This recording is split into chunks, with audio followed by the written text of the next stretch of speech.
What separates a good anime from a great anime? Why do some animes stick with us long after we've watched it? Welcome to The Workshop. I'm Emily. And I'm Kris. We're two friends from high school and now aspiring writers, and in this podcast, we discuss and deconstruct storytelling elements in some of our favorite animes. Okay, that's all we needed. Okay, are you ready to start? Yes. All right. Hello, everyone. Today in The Workshop, we are changing things up a little. As you can see, we have video. Oh my gosh! This is oh my so god, exciting. These are our faces. So we decided episode 7, we kind of want to do something different. So yes. Today, as you can see, we are not going to be doing a deep dive into any specific anime, which is what we usually do here. But we're going to be giving you guys our very qualified list. You know what? People have asked for this list. The people It have has spoken. been recommended. Nobody The people asked for our faces, but nobody asked for that. that's too bad. But you're going to get it anyway. Yeah. So you're welcome. Yes. You get to see our faces today. If all goes well, then maybe we'll do it again. Yeah. And if you're listening on not YouTube, then you don't get to see our faces. So sorry. Yeah, but now we can tell you, we can direct you over to the YouTube. So Yeah. now you know it exists. We should really stop hyping up our faces. You're right. I'm kidding. Okay, so yes, we are going to be recommending some anime that we think will be good for people who have never seen anime before or who know very little about it, but are interested in it. So what we've done is we've split it up into genres, and we're going to recommend 1 to 2 animes per genre that we think you would enjoy if you've never seen anime before. Yes. In our highly subjective opinion. Yeah. Yes. So do you want to explain how it's going to work today? So because we were like, okay, when we speak for like hours and hours. Forever. Like for the original podcast sessions, we'll talk for like 3 hours and then we'll 3 cut it hours down straight. to like an hour or whatever. Yeah. So we're going to be working on a timer today. Okay, everybody? You're welcome. We've got a timer. We're restraining ourselves. So we will be working on a timer. Before we time ourselves, though, we'll each give our thoughts on which titles we'll be discussing or talking about, and then we're each going to get 5 minutes, okay? 5 minutes. That hurts to say. To share. Oh my We're God. going to give a quick synopsis about the title that we're recommending, as well as why we have chosen that one. Remember, if we have 1 or 2 titles for a category, we're still going to have 5 minutes. Does not matter, okay? The caveat here is, we thought about this. What if we have titles that overlap, right? Because I would say that our tastes are kind of similar. But we haven't seen each other's lists. Yes. So I don't know if we're going to overlap. But if we do... But if we do, yeah. The I guess the procedure from there is we're each going to get, well, we're all going to get 10, both going to get 10 minutes in total. And then if there are any, other additional titles we had chosen that don't overlap, that will just be an extra 3 minutes on top of the 10 minutes. We thought about this. I just realized. Yeah. I ended up having basically 2 per category for almost all of them. It's fine. Gonna take I think we can do forever. it. No, we can do it. We've got 5 minutes. Okay. Okay, hold on. So, yeah. Oh, we've also got Clink Clink. We decided it's gonna be a long that it's going to be a long night. We are recording this at night, which is not something that we usually do. We usually record during the day, but it's nighttime. We've got wine. It's gonna be fun. Oh, we should have put up like a candle or something. Yeah, I know. Set the atmosphere. Okay, let's jump into it and let's not dilly-dally. So, we are gonna start with our first genre, our first category. This is an anime essential in my completely biased opinion. So, Yes, this I is the agree. shonen genre. If you're unfamiliar with anime and you're listening to an anime podcast, this is basically like action battle anime. Literally Shonen translated means, for little boys. for little boys. We are little boys, so I am a little boy. I mean, Right so here, you're looking at them. This is personally probably my favorite genre. It's what I grew up with. It's what I still love. So It's also the genre that I- most big name anime Yeah. series are part of. So it's very Yeah. popular, well known. You've probably seen some shonen here and there, you know. Do you have one title or So- two for this? Ma'am, I have to. Me too. All right, you share This yours, is a hard one and to then I cut do down. mine. Okay, so my two Oh my gosh, recommendations. I'm nervous. Why is she nervous? My two recommendations are Attack on Titan and My Hero Academia. Oh, we don't you're- overlap. Amazing. I love that for us. I'm Okay. like really impressed. I was really hoping we wouldn't overlap for this one because Okay. I would love to share the shonen love. right. Yeah. Okay, what should are I yours? say mine? Mine's is Demon Yeah. Slayer and Oh, interesting. Haikyuu. Haikyuu's a shonen. Actually, it is. You're right. Yeah, you're right. Yeah. Come on.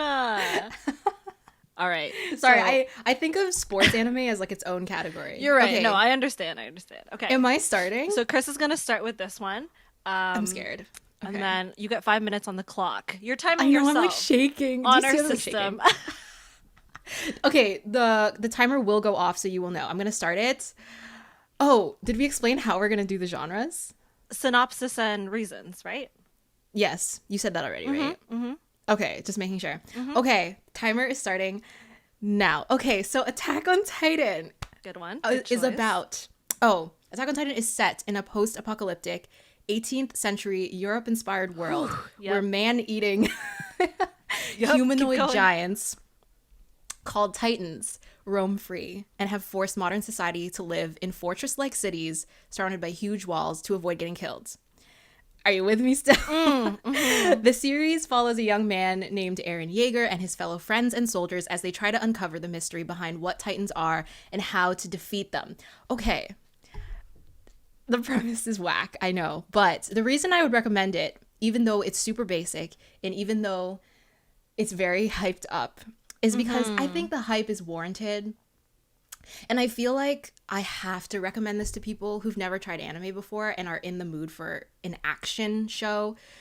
I feel like this was kind of the shonen anime of the 2010s in Yeah. that I heard a lot of people who didn't normally watch anime end up watching Attack on Titan. So for that reason, I think that it's a good title to recommend to people, especially if you like darker, grittier storytelling. I would say that Attack on Titan is one of the more darker, grittier shonen animes that you will find compared to its pretty contemporaries. It's very graphic. Content warning for like blood and stuff if you don't really like a lot of blood. A lot of cannibalism. Spoilers. And okay, I would actually draw parallels to Game of Thrones here, not for plot.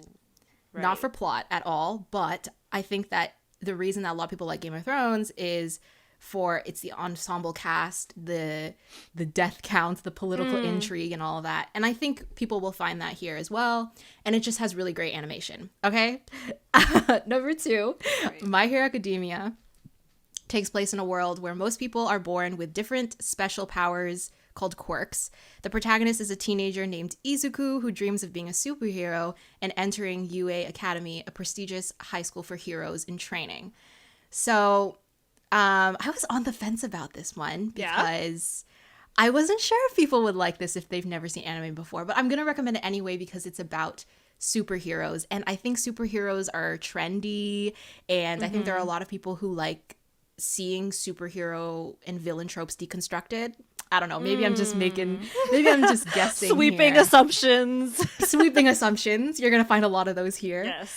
And I think that I felt bad just recommending Attack on Titan because it was like, just in case you don't like super violent, gritty, you know, I kind of felt like I had to recommend something that was a little bit lighthearted. And I think My Hero Academia is like one of my top 2 favorite animes. Me too.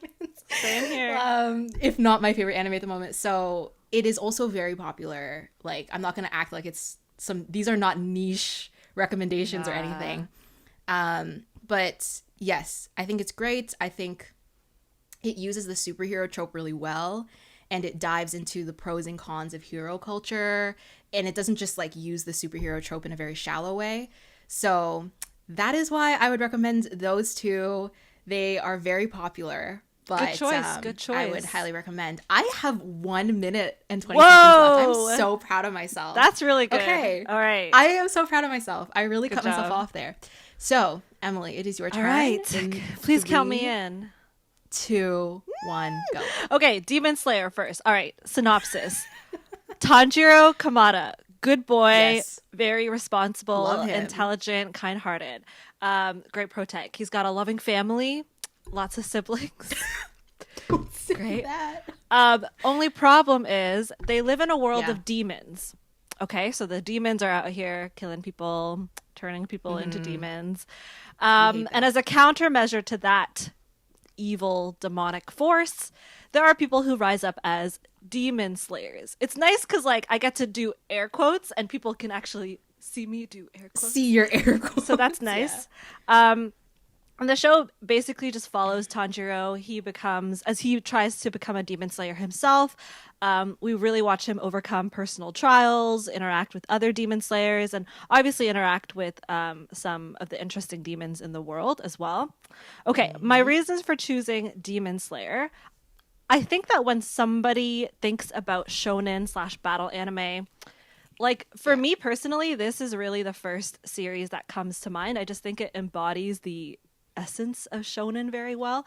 In terms of like battle sequences and stuff, it's very, very well animated, but it doesn't take anything away from the highly intellectual, big-brained battles Oh, that she I said always intellectual. that I always That's a recurring like to theme see on this podcast. Yeah. So the battles are very well thought out and they're very well animated. And for this show in particular, I just think that there's a certain like simplicity to it as well. Because if we think about, just for like people who have watched it, there's a lot of dialogue and character development that's very straightforward. It's nothing too complicated. It's nothing too sophisticated. So it's very accessible to a lot of people. And even just the whole premise of like humans versus demons, right? Like humans versus evil. It's very simple and idealistic to that extent. So it's very accessible to a lot of people. And it just looks really cool as well. Like I think that part of the enjoyment of watching anime comes from just what's visually appealing and engaging on the screen. And then Haikyuu. Do we even have to say? Just watch it, guys. Okay, so this was actually like similar to your thoughts on My Hero Aka. It was kind of like my afterthought recommendation. Somebody do a air quote counter here. Oh my god! Because I wasn't originally going to nominate this one, but it like didn't sit right with me to not For nominate the Workshop him. Awards, the most prestigious awards in anime. Yeah. Sorry, go ahead. So the synopsis, the story follows Shoyo Hinata. He aspires to be this volleyball player, except he's like a little bit on the shorter side. But he kind of makes up for it with like his athleticism, and he has a very high jump, and he's also like cute and like very optimistic He and jumps just very like high. great. And then so the show follows like him and his high school volleyball team. They overcome trials, they win some, lose some against other teams, and they try to make their ways to nationals. Okay, so very straightforward high school volleyball stuff. I just want to like back up my justification or justify my thoughts about choosing this one, because I know that sports anime, it pales in comparison to fighting demons, but you know there's still a high Not degree necessarily. You're right. There's still a high degree of action. The writing is so amazingly just nuanced, subtle. If you want to hear us rave about it, just listen to our very first podcast episode. It's just so incredibly wholesome too. Like there's just something about. There's 1 minute left? 1 minute left. Okay, thank you. There's just something about like camaraderie amongst like boys that are just like Don't say. Like, it's amongst so cute. a ragtag group of friends. When you say boys, it sounds creepy. You're right. A ragtag group of friends. Thank you. Yeah. Who are just like trying to better themselves, push each other to be better. And, you know, there's no forces of evil per se that are very obvious, but the way that they like antagonize other groups and other teams to just be like this obstacle that seems so impossible to overcome, it has that same essence as a shonen battle anime. End scene. End scene. Okay, you had 10 seconds left. Perfect. We actually did it. Amazing. Okay, do you want to introduce our next genre? Yes. So our next genre is slice of life / comedy. All right. So I feel comedy like drama, I would say. Comedy Anything drama, that's just about any contemporary that's just about life. You know. So I've got two. Okay. How about you? Okay, I have two. You know, I have two. I have two for basically Why did I everything. even ask? All right. My two. Number one. Your Name. Interesting that you put this movie. in slice of life. Yes, yeah. Yeah, I would say so. And then the other one is leaning more towards the comedy aspect, One Punch Man. Oh, have you seen it? Interesting. I have seen some of it. Yeah. Okay. I guess that would you would say that qualifies more as a slice of life than a shonen. I haven't watched enough of it. You know That's why I'm what? just asking. Maybe I think it still qualifies as shonen, but my shonen category was full, girl. Ain't got no room for One Punch Man in that category, Yeah, so I gotta put him somewhere else. One Punch Man's good though. So my two recos are Agretsuko and A Silent Voice.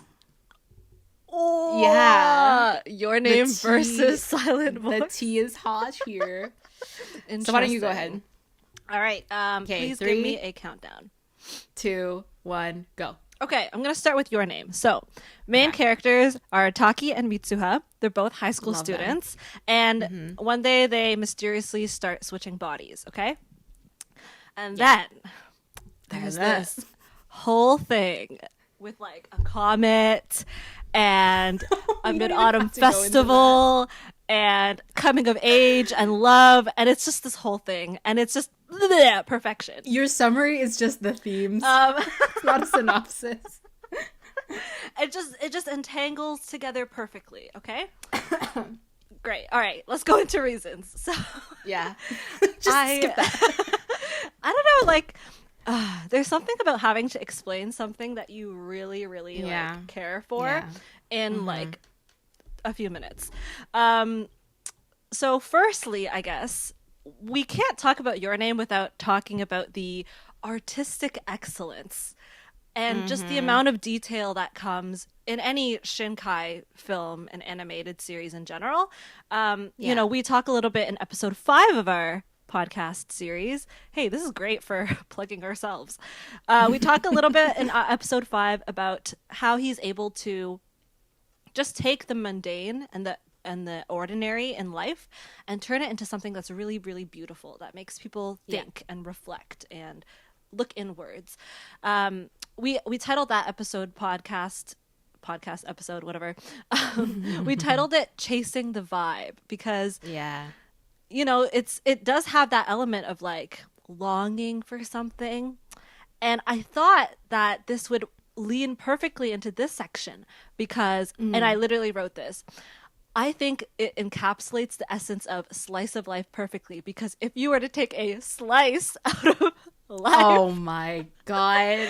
I think you'll always find similar themes of searching and wondering, which is a theme that's constantly revisited in the film.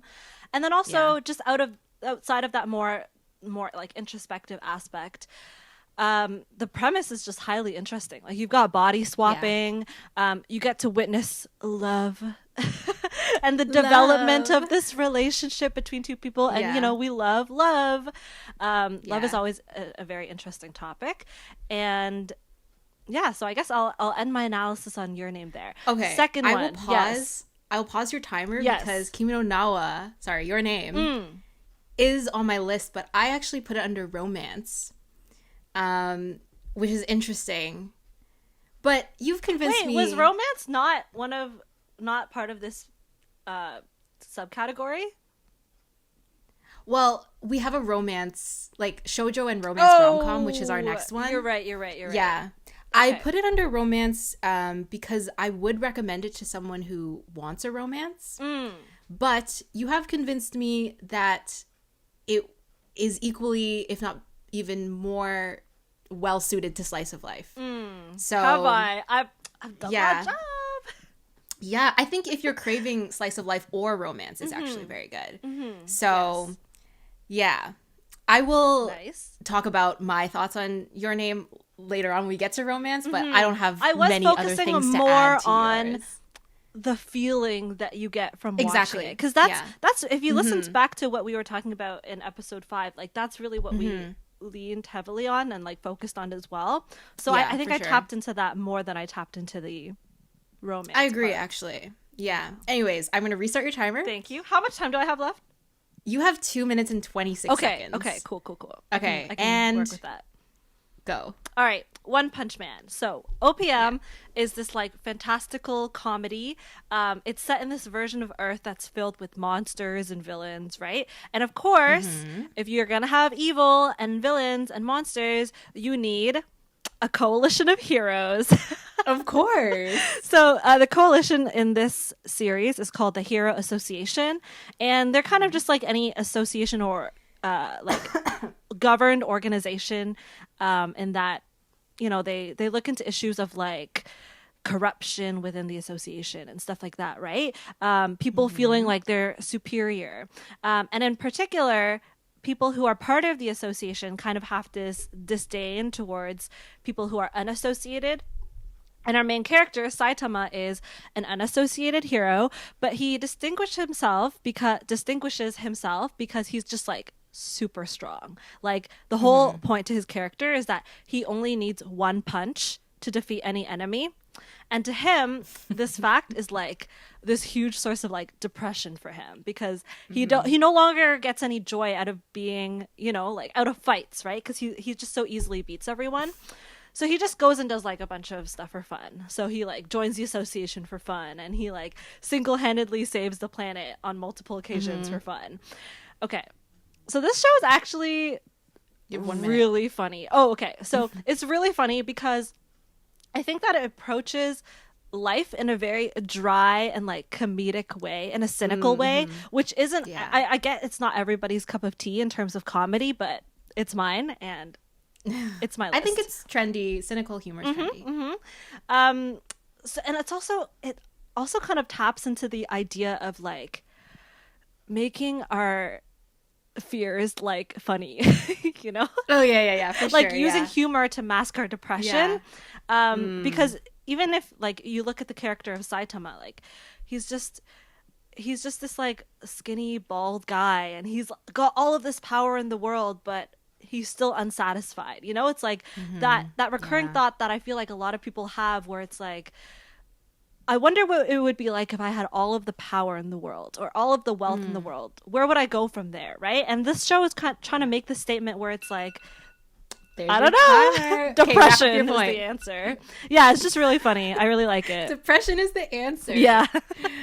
Okay. Thank you. Great. Those are really interesting recommendations. I didn't think about One Punch Man. Okay. All right, let's hear it.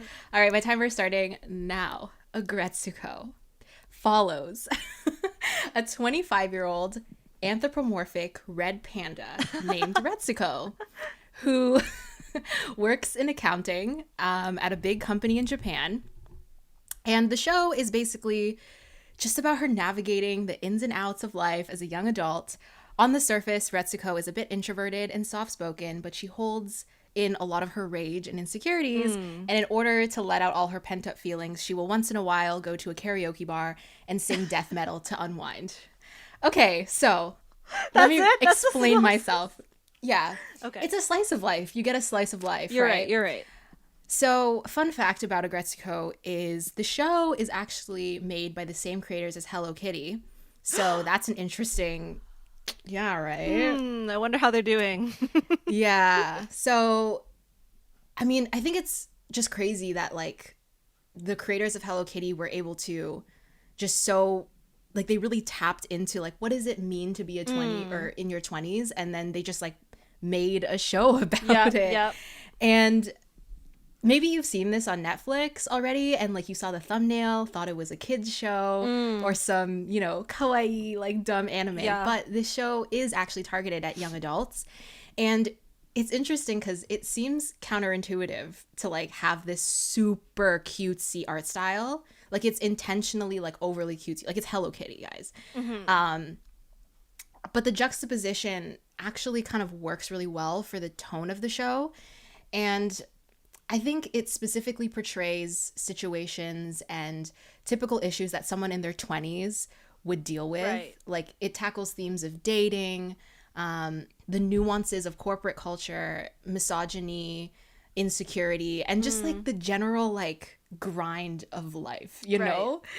And I think so many slice of life shows tend to focus on teenagers, and it tends to That's true. Yeah, like slice of life is so saturated with like the over romanticization of like adolescence, right, and youth. But Agretsuko is a show that is for young adults, and like I think anyone in their 20s, especially if you've worked in corporate or you know you've just come out of school and you're just learning how to adult, right? Like the feeling of losing your student identity and suddenly you're just trying to virginity. Your virginity and you're just trying to navigate what it means to be an adult. Like it's really lighthearted, it's very focused on comedy, but when you really get into like later on in the show with all the drama, it's like there's some genuine moments there. My second recommendation is A Silent Voice. Is that controversial? I don't know. It's a fantastic movie. It follows Shoya Ishida, a high school student and social outcast that has difficulty talking to his classmates. Shoya recalls his elementary school days where he remembers bullying a deaf girl named Shoko Nishimiya. Now older, Shoya attempts to make amends, and the movie follows Shoya and Shoko's path to forgiveness and reconciliation, and it tackles themes of bullying, self-loathing, disability, and mental health. So, I would actually like to give a content warning for this movie if you're particularly sensitive to discussions of suicide and bullying based around like disabilities and stuff like that. But I like this movie for a few reasons. I don't like it as much as I like Kimi no Na wa, but I would say it is great in that it has a deaf main character, and the film doesn't sugarcoat the struggles, I would say, of mental health. Yeah. And I think there are moments that are genuinely really heart-wrenching, and it really makes you think about, like, I don't know, it just makes you think about how everyone is going through something, and you can't like assume things about people. And so there's a lot of focus on forgiveness and friendship and tackling your inner demons in order to be happy. That. And what I love is that the movie doesn't focus on romance. And I think maybe in some spin-offs they might go into some romance, but in the movie itself, it's a lot more focused on friendship and on like the process of making amends towards someone that you've wronged, basically. So I have 5 seconds, but I'm gonna end it. Nice. Those are my recs. Just to your point though about I know we're under a timer. Listen, I know. Yeah. But just to your point about revisiting mental illness, not constantly, but a healthy number of times. I just think it's amazing that they never romanticize it. And they're kind of candid about mental illness, but not to the point where they devalue it or skirt around the core issue. You know, they really, I think it's really hard to find a balance to represent such sensitive issues well in media. And that's part of its strength, that it does that so well. I think good choice. Maybe some people might find it a little bit too, I don't want to say too much, but like, you know, if you're looking for a drama, it's a good recommendation. I agree. Okay. Next category. Okay, let's move it on. Move it along. Okay, so our next category is it's Chris's shoujo favorite. and romance rom-com. Oh my Chris's god. favorite. I just feel you cringing every time. Yeah. We if get you're new here. to the pod, you know that I like don't know anything about romance. I actually I mentioned that I have Kimi no Nawa as one of them. Mm-hmm. Do you have another one? But my other one, I did have another one, thankfully, because I was like, I can't just recommend Kimi no Nawa. Like, come on, guys. Like, people are going to stop listening to the pod if all we talk about is Makoto Shinkai. So my second recommendation is Toradora. Oh, okay. Good one. Yeah. Mine- The only other romance I know. Who wants to guess mine? Wait, stop. One of them has to be Oron. There's only one, girl. It's Aura. You know That's what? my only one. That's classic shoujo. Is right it on there. brand for me? Yes, it It's is. so on brand.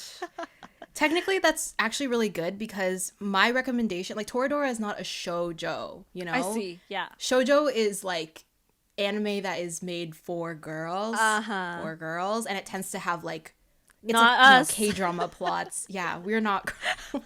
I'm kidding. I'm glad at least one of us here knows what shoujo means. I'm just Yeah. I was like, Oron is the only shoujo I've ever seen. We so. were literally planning this podcast and she was like, listen, I know that this is the shoujo category, but can we just make it shoujo/romance? Because I can't right now. And I was like, I don't know any are shoujo. you kidding me? Sorry, I grew up as a little boy, so. Okay. All right, I'm you going to can go ahead. through... Oh, I have to start a timer. Okay, it's going. I'm going to go through Kimi no Na wa really quickly. What is there left to say other than if you haven't yet watched this movie and you're interested in watching any kind of anime, just watch Kimi no Na wa. It's like it literally is We've now wrecked the it highest like grossing. 3 times. Yeah. And it's the highest grossing Japanese animated film of all time now. So, yeah. If you're interested in anime No in any excuses. capacity, this is... You have no excuses. No, I'm kidding. Give it a try. I know not everyone likes it, but there's a high chance that you will. It has a great soundtrack. It has the most beautiful animation you'll ever see. And don't let anyone... The cutest characters.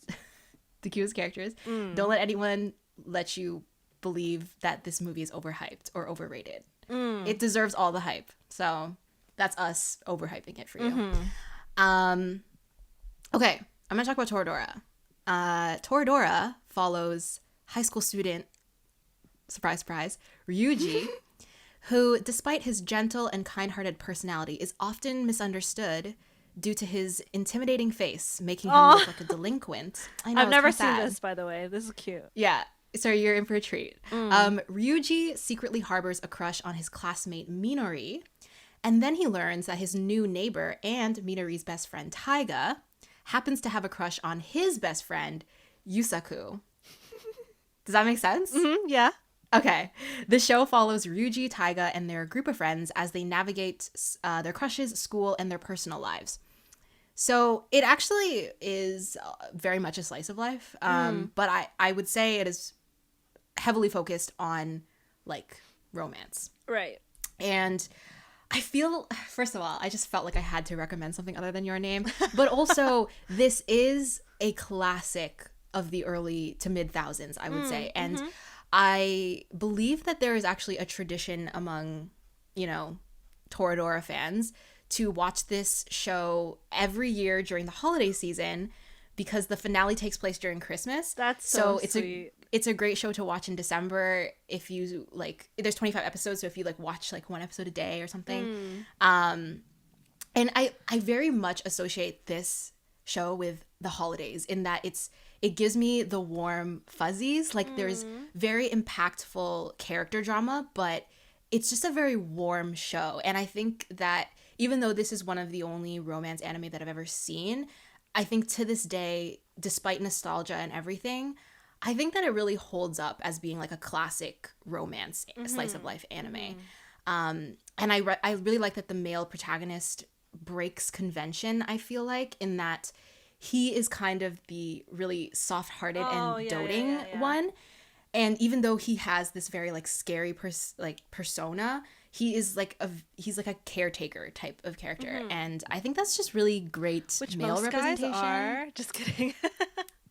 We wish. And my favorite part about this, and I feel like this is my number one thing when it comes to romance for me, is that I like romance that is built up. Like it's a bit of a slow burn. Yeah. So that the romantic relationship actually feels earned. Mm-hmm.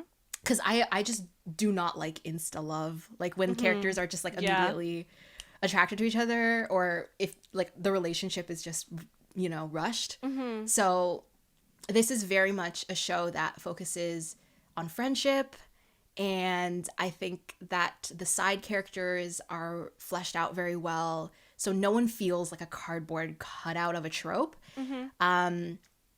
So yeah, Toradora, guys, highly recommend. I believe it's on Netflix, so check that out. Let's add it to the workshop queue as well. I think it's on there. Yeah, we'll watch it at some point. Perfect. Okay.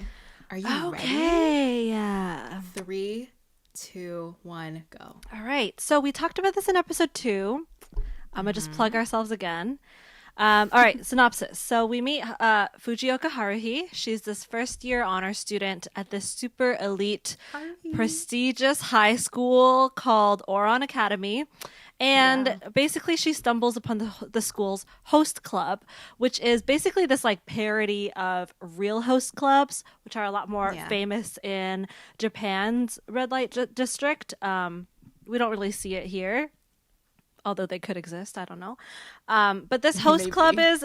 I don't know. But this host club is basically comprised of these like super attractive and charming, very tropey high school boys. And they spend all of their free time entertaining their guests and themselves. And like their guests are just like female students at this school. Yeah, and female students. They just have like tea and stuff.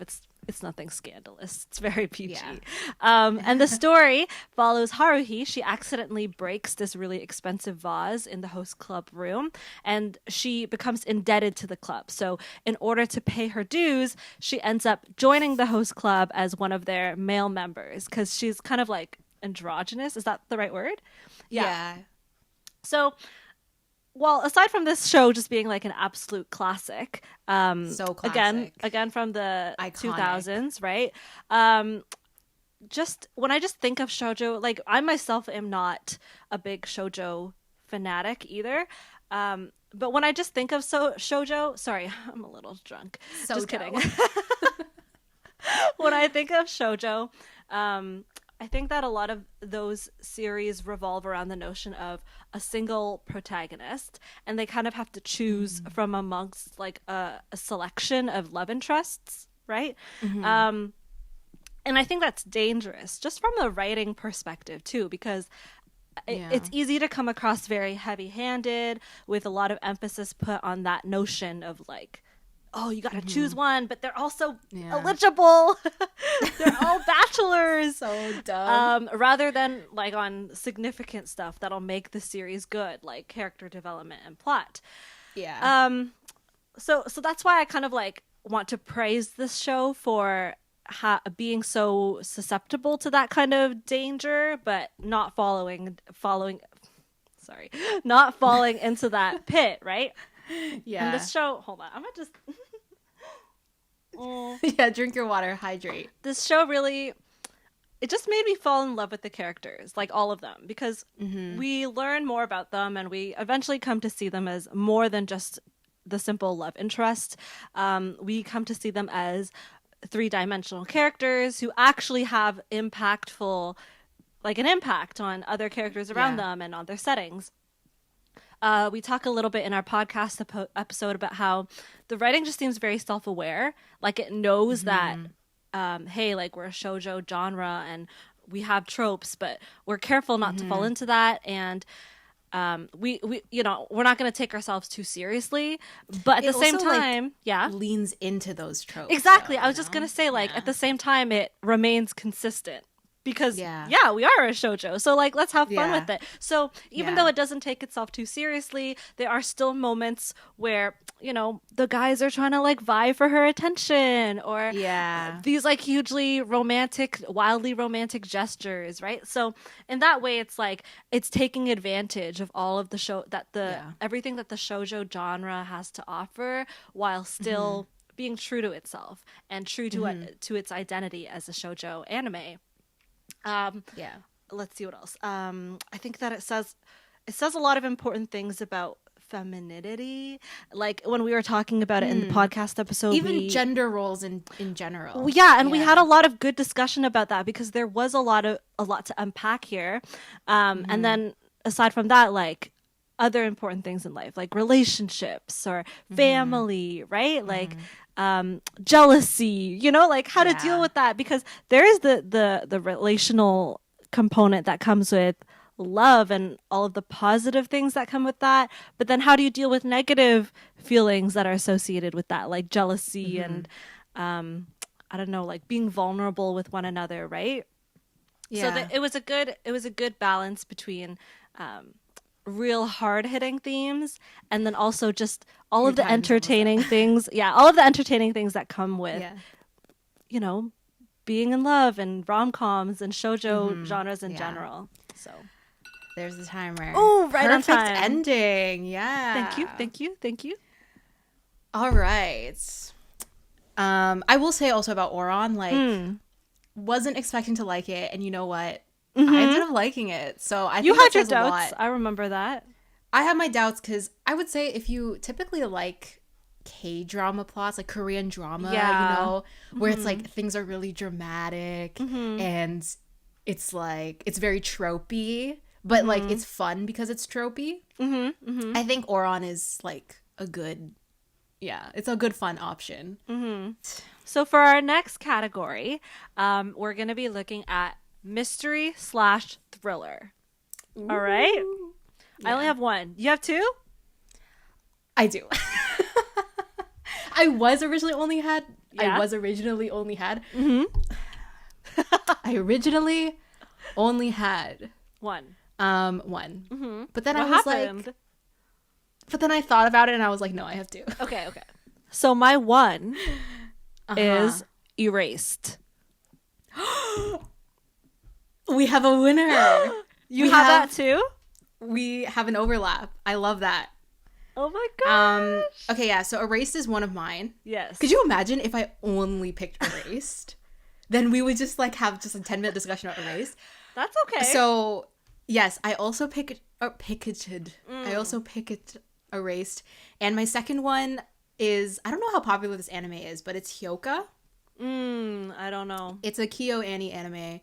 And yeah, it's one of my favorites. All right. So, okay, so we're going to do this then. We're going to do 10 minutes for us to just have a conversation about Erased. And then we'll allot 3 minutes for Hiyoka. Okay, yeah, sounds good. Cool. I probably won't even need 3 minutes. So. Cool. All right. Yeah. Let me know when to start. And the timer is going. Okay. So synopsis of the show. You can butt in with anything I might have missed. So the show is about this young man named Satoru Fujinuma. He's kind of like weird. Like he's emotionally disconnected and he's like kind of socially inept, right? He's a manga artist. Not to say that manga artist equals those things, but it's just coincidental, okay? And he's just trying to get by. He has this thing to him where he occasionally experiences like leaps back in time where like usually it'll just be a few minutes into the past, but it's usually in a case where he has to save the life of somebody nearby, right? So to that extent he believes that's the purpose for these time skips. One day, however, this kind of like traumatizing thing happens to him and he experiences this like big leap back in time that sends him all the way back to when he was an elementary schooler. So now he's like this 29-year-old guy living in the body of a 9-year-old. Okay, trust me, it gets better from here. And he believes that this time skip was to help him save the life of somebody in his future. Okay, so he kind of like goes about trying to redo things so that he can save that person, but also he firmly believes that he's there for a secondary purpose, and that is to prevent this kidnapping incident that happened in his childhood. And this kidnapping incident also resulted in the lives of like 3 of his childhood friends being taken or something. So it's a very, it's a very serious situation that he's in. So he's just trying to like redo things. That's the synopsis. Yeah. Anything to add? Not really. I mean, trust me, these synopses sound so convoluted, but just give them a chance. Just give them a chance. Yeah. We just don't know how to summarize things. Yeah. Sometimes. Yeah, I think this show... Do you want to do your points first? It technically is your turn. Sure. So... Yeah. For anime watchers out there, listen, I get that there's critique for this show. I get that there's... Is there? Is there like hate? Do people hate this show? There is a little bit, yeah. Okay. In the anime community. But honestly, I think that most people come out of this show being like, wow. Like... Like kind of exasperated, right? Yeah. Yeah. I think for me, the strength in this show is what the feelings that you take away from it when you leave the show. Like, I'm not really one to binge watch shows, so I think the strength of mystery of any mystery series to me is like when I go away from the show for a bit and I feel empty because I just like. I don't know, it like took so much out of me and I want to know what happens next, right? Yeah. Like there's so much suspense built into every single episode. And I like that they explore the concept of like trauma, right? Because I think that with a lot of people who have experienced trauma before, sometimes they think like, if I had gone back in time and did this thing differently, could things have been different, right? Yeah. So in that way, I think it also makes people think a lot about the things that they see around them, like how can I act differently in this way so that this doesn't happen? Like it just encourages people to think more, right? While also providing that very suspenseful, gritty feeling that I think a lot of people go to thrillers and mysteries for. Yeah. So, yeah. what do you think? Yes, I agree. I mean, it's just at its core, it's a murder mystery. If you like murder mysteries, serial killers, if you like the trope of kids solving mysteries, which I do. I do. I love shows about like kids, like mature kids, but they're still kids, so they're like a little bit. And in that way, it's dumb. like mature, but not too mature. Yeah, you know, yeah. There's mature involved. themes, but it's not like it's not like it's like the portrayal of kids is like you can tell that they're kids, except for obviously the main character is a literal adult in his kid body. But yeah, it's fine. It's fine. It's fine. Yeah. Yeah, and I think if you're someone that doesn't like supernatural things, I wouldn't be put off from the show. Just because there's like a little bit of time travel, because like the supernatural elements are like very slight, I would say, if I remember correctly. They're just to like facilitate the drama. Yeah, and the action. Yeah. It's primarily a character drama. It's primarily a murder mystery. It's anything that you would expect from a suspense thriller. And I would also say that the mystery writing isn't pitch perfect, if I remember correctly. I think a lot of people have the tendency to be like, oh, I could already guess who the killer was or something. But to me, you know what? It's fine as long as the characters have some kind of growth, as long as there's something else to grasp for. And I do think that this show thematically has a lot of value, if that makes sense. Like the plot might not be perfect, but I think it does make up for it in, the themes that it's trying to portray and everything. And the fact that I'm recommending it even years after watching and my mind is still fuzzy about the details. Like the fact that I can, pretty faithfully recommend it to people means that something stuck with me, at least, like if not with my head, then with my heart, And then also, side note, this show has one of my favorite anime openings of all time. Yeah, it's like this is like Asian Kung Fu Generation, the band. Icons. They are icons in the industry, and it has a really great anime opening. So Yeah. We should do a podcast episode about anime openings because I'm down. I love anime openings. If you're I'm new to down. anime, and you don't know the hype that Anime is an openings anime opening, are a work of art. they are literal works of art. And they also tell you about the quality exactly. of the show.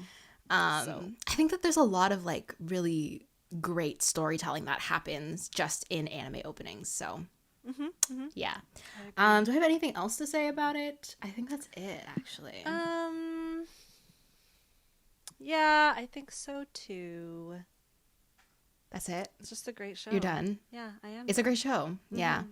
Okay, I will spend the last 3 minutes, because it's exactly 3 minutes, Great. talking about Hiyoka. Okay, so you've never seen Hiyoka, right? Mm-mm. Okay, so Hiyoka follows an apathetic high school student named High school student? Oreki. No way. No way. Named Oreki, who likes to live very pragmatically by not spending energy on anything unless he absolutely has to. First of all, relatable.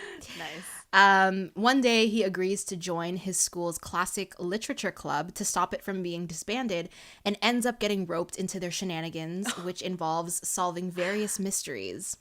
So, Okay. I watched this a long time ago, so I don't remember like exactly everything that happens, but I think to this day it's still one of my favorites. And again, it goes back to my very biased love for a group of kids trying to solve mysteries. A ragtag team of kids. A ragtag team of kids. They're not even that ragtag, but yeah.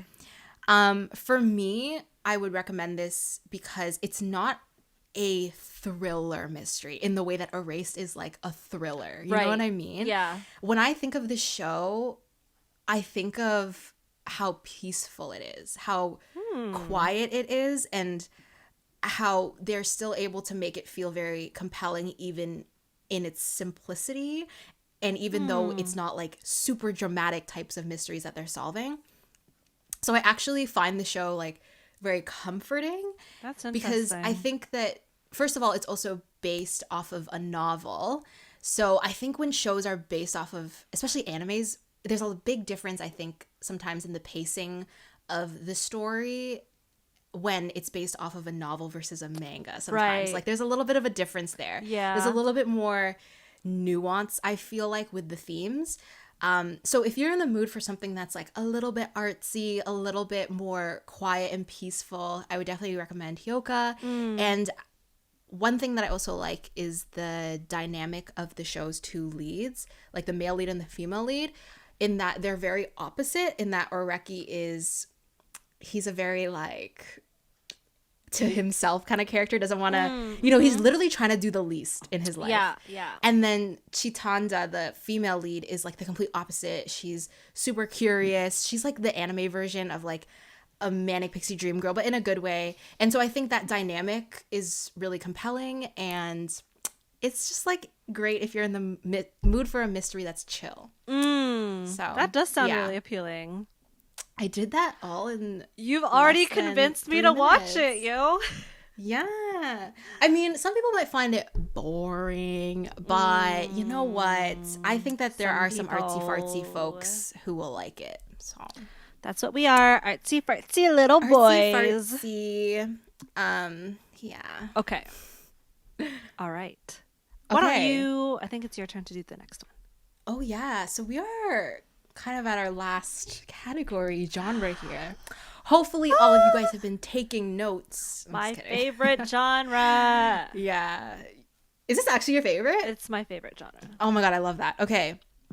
So our last genre is sci-fi fantasy. So I love sci-fi fantasy, but I actually don't know a lot of like sci-fi fantasy animes.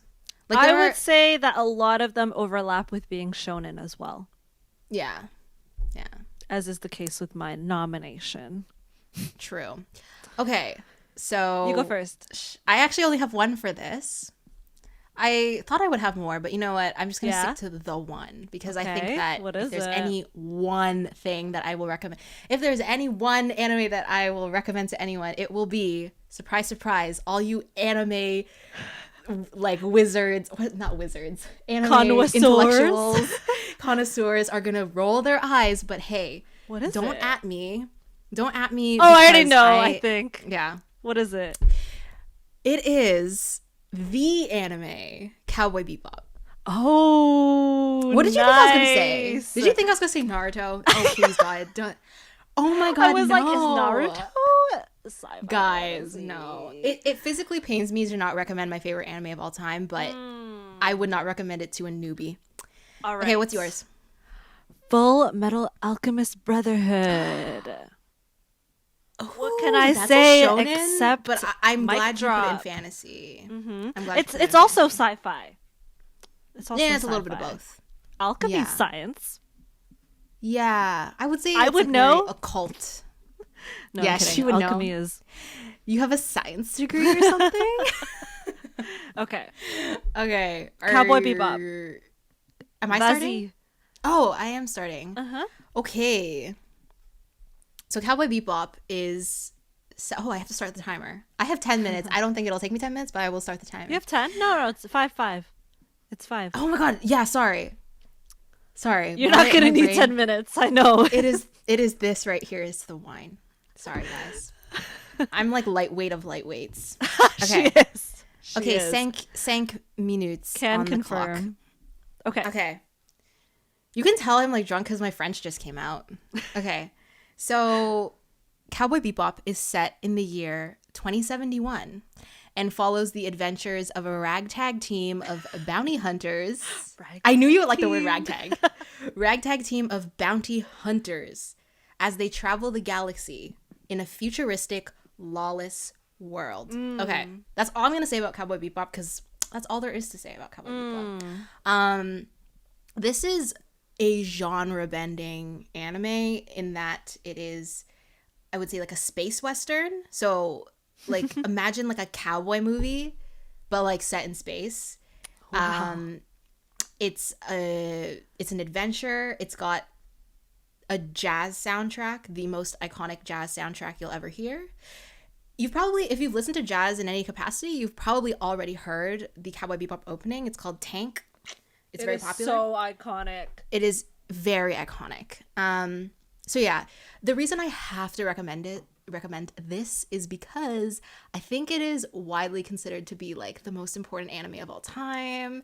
It is a 90s classic, and honestly, I'm just so shocked that this anime that was so popular, like no one was able to capture this vibe in this way ever again. Like I think that there are smaller animes that might have tried, but I don't think anything ever hit the nail on the head in the way that Cowboy Bebop did. I think Like it anime resonated. Star Wars. Yeah, I mean, kind of. It's a lot less dramatic. Yeah, I think the point of like Western movies is that it feels very like, ooh, we're just some cowboys in a lawless world type thing. I love that. But I think what I love about Cowboy Bebop, and this is a personal taste thing, is that it's very much like, how do I say this? It's that thing where it's always writing just enough exposition. Like it doesn't go full out. It doesn't tell you everything about the characters all at once. It's very much like every episode is a contained adventure, and you just learn a little bit about the characters along the way, very slowly. Like show if that not makes tell, sense. kind of. It's very show not tell. The world is highly interesting, and I think the best word that I can use to describe this anime is stylish. Like it's just got that vibe in the same way that Kimi no Nawa was able to, almost like that lightning in a bottle feeling where it's just holistically such an experience. And I know that I'm like hyping this up, but it's literally Cowboy Bebop. And I think it is like the sci-fi anime to watch if for some reason you've never watched Cowboy Bebop before. So yeah, that is all I will say. Good choice. Good choice. And I will start your timer. All right. FMAB. Let's talk about FMAB. And go. Okay. So it feels nice to have one selection for the 5 minutes. You feel like you have all the time room in the world. You have room to breathe. Okay. So Edward and Alphonse Elric, there are these sons. two brothers, and they have this affinity and this interest for alchemy. Okay, and all its secrets, because alchemy is understandably very mysterious. Yes. Their brothers, they grew up in the countryside in their little home with their mother and their best friend, Winry Rockbell. Best girl, Winry Rockbell. Best girl, Winry. And one thing leads to another. And, like, I don't know how to say this without spoiling anything. Yeah. One thing leads to another, and Ed loses an arm, and Al loses his body. Yeah. In a transmutation gone wrong. And, he lost his body, but he still has like his soul or his spirit going for him. So they still managed to come out of it alive. A little scathed and bruised and beaten and lost limbs, but they come out alive, and they the whole premise is that they really rely on each other and stick together and go through this really unapologetic world of cruelty. Is what I can say. Together. Is how I can describe their journey from there on in. Yeah. They travel the world to advance their alchemic training, and they search for the Philosopher's Stone, which is this like very highly powerful magical object that they believe will be the answer to all of their problems. And then all the while, they're kind of also struggling, they're overcoming obstacles and struggling with this like push and pull of being a state alchemist as well, right? Being hired by the state to do what they do. So that's the synopsis. It's a very long show relatively, and so there's a lot that happens. Yeah. So that's why synopsis is kind of like convoluted. But personally, this would be my pick for best anime ever. It is widely considered to be one of the best anime ever made. Yeah, and I would agree. I think it's funny that we both chose like two iconic animes. Yes, for this category. Yeah, and it is a big contributor for why I say sci-fi fantasy anime is my favorite, because this is one of the best animes ever. Written by a woman. Yeah. If I could very just put that important out to there. note. There's not a lot of female mangakas in the shonen world. Yeah, so she's iconic. World building, immaculate. Okay, like chef's kiss. I think that yeah, part of the fun that comes with world building for sci-fi and fantasy is that you can just like make stuff up and have it be cool. So it definitely has that element of like just cool, fantastical. The rule of cool. Yes. That's what I call cool, fantastical elements. But at the same time, it doesn't shy away from destitution. That is very representative of what happens in reality. Poverty, governmental authoritative rule, social issues, and like war, right? It really doesn't shy away from things that are deeply rooted in real life and that are very troublesome and unsettling. And depicting that in this fantastical world allows people to kind of have a detachment to it while also caring about it at the same time.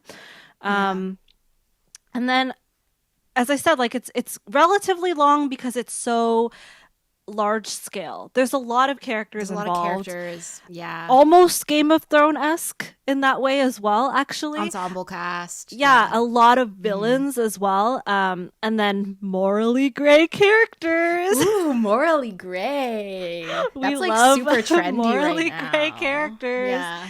A lot of them. They're very diverse, and they're also like genuinely frightening too, because there's the villains that are frightening in the sense of they're just so powerful and you don't know what to expect from them, but then there's villains who are like, oh, I can see that being somebody in real life, and that's frightening too, right?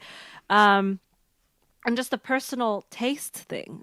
Something that I really like about this show is that we get to see our characters grow from these like small immature boys and children to young men who have really been shaped by their experiences, and their experiences have been nothing short of like absolutely traumatic. Oh, there's that's your it. Timer. But wrap up. I could go on forever about Full Metal Alchemist Brotherhood. Yeah. Brotherhood, for those of you who don't know the difference make between the distinction. Brotherhood and Full Metal Alchemist, the original.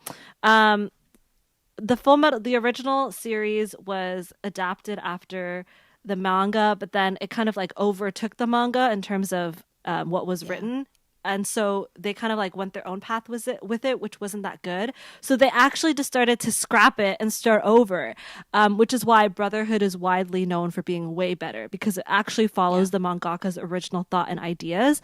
And nothing in the original FMA is excluded from FMAB. So don't even bother with the original. Yeah, so watch Brotherhood if you haven't yet watched FMA. Yes. Yeah. All right. So that brings us to the end of our genres. Ooh, yeah. And because we just can't choose, we just wanted an excuse to recommend even more. A set of titles per genre. We're also going to talk a little bit about our honorable mentions, okay? Yeah. I will say, this do you want a timer for this? Like, do you want a 3-minute timer? For all of them? Yeah. I don't think I need a timer personally. You don't need I'm just one? going to Okay. talk like candidly a little bit about them. Okay. Just making sure. So I guess I'll go first. Let me know if you have. I'm gonna list my 3, and then why don't you list your 3? I honestly don't think that will overlap for this. Okay. But yeah, you go first. All right. My first one was Attack on Titan. So I think you already spoke a little bit to that. Yeah. Second one, Mob Psycho 100. Oh, interesting. Okay. Third, The Promised Neverland. So The Promised Neverland is my rec for thriller and mystery. Mob Psycho is my recommendation for shonen, and Attack on Titan was my recommendation for sci-fi fantasy. Yeah, because Attack on Titan is very much fantasy as well. Yeah. So I won't speak up too much about that one because I think you covered it adequately. Did you want to quickly say your 3? Oh yeah, I should say mine. Okay, so my first one is like a very lazy recommendation, but it's just Naruto. If for some it hurts me to say, hey, if you guys want to watch Naruto, I mean, let me know. Let me know if I influenced you to watch Naruto.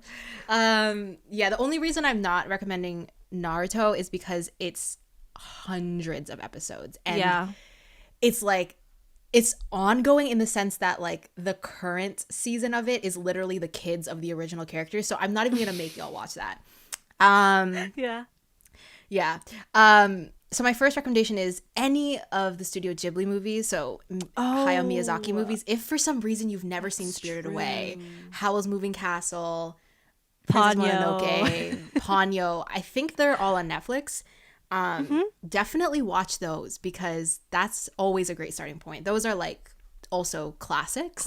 And they're movies, so you can watch them in like one sitting if you don't want to commit to anything. I think Spirited Away won an Oscar, so if for some reason you haven't seen that, just watch it. It used to be the highest grossing film.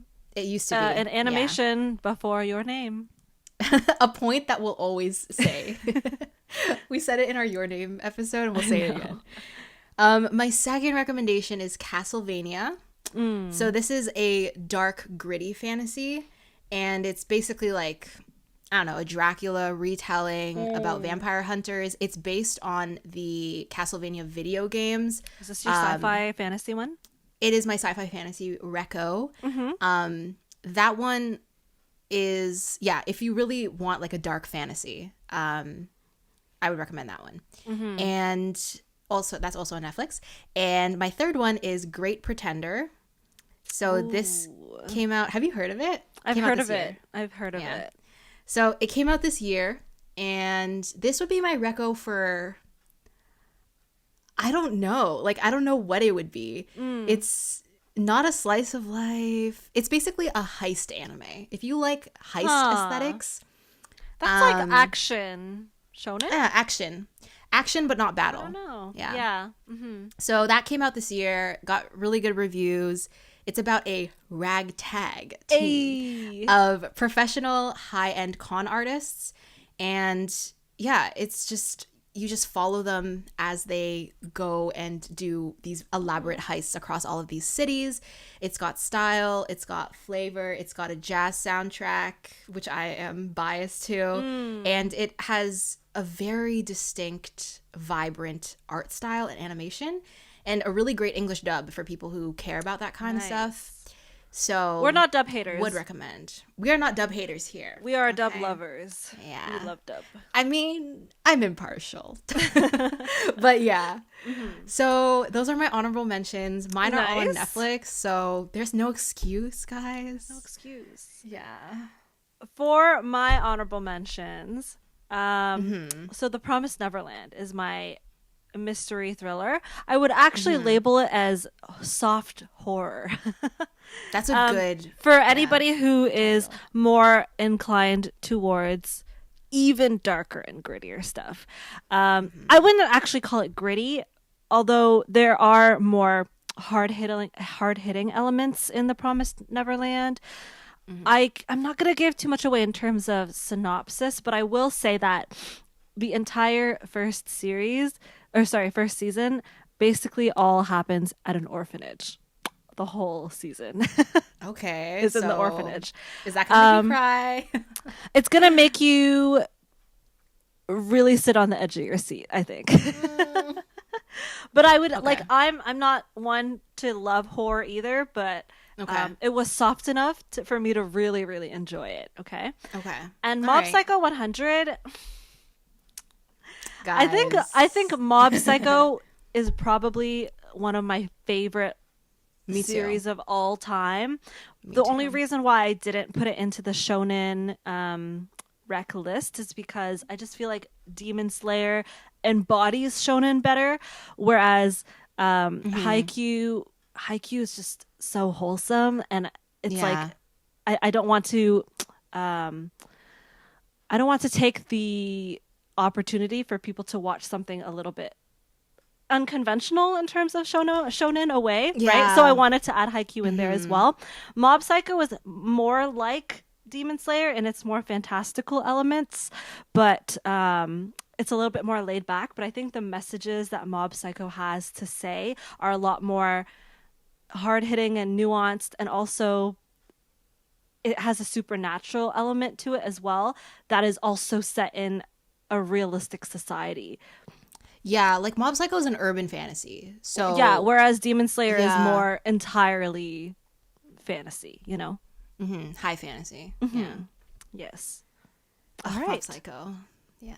I didn't forget about that one, but like I was like, it's a little too artsy for my list. It is artsy. I'm glad that you mentioned it anyway, because hey, maybe there are people that are like into artsy. That's true. Yeah. But Artsy Mob Psycho is shonen. very human themes, I would say, in Mob Psycho. Which I personally like more. Yeah. All right. So that brings us to the end of this episode. To the end of the episode and to the end of my wine glass. Clink, clink.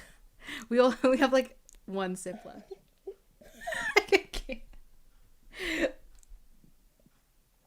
Thank you for making it this far. I'm like slurring my words.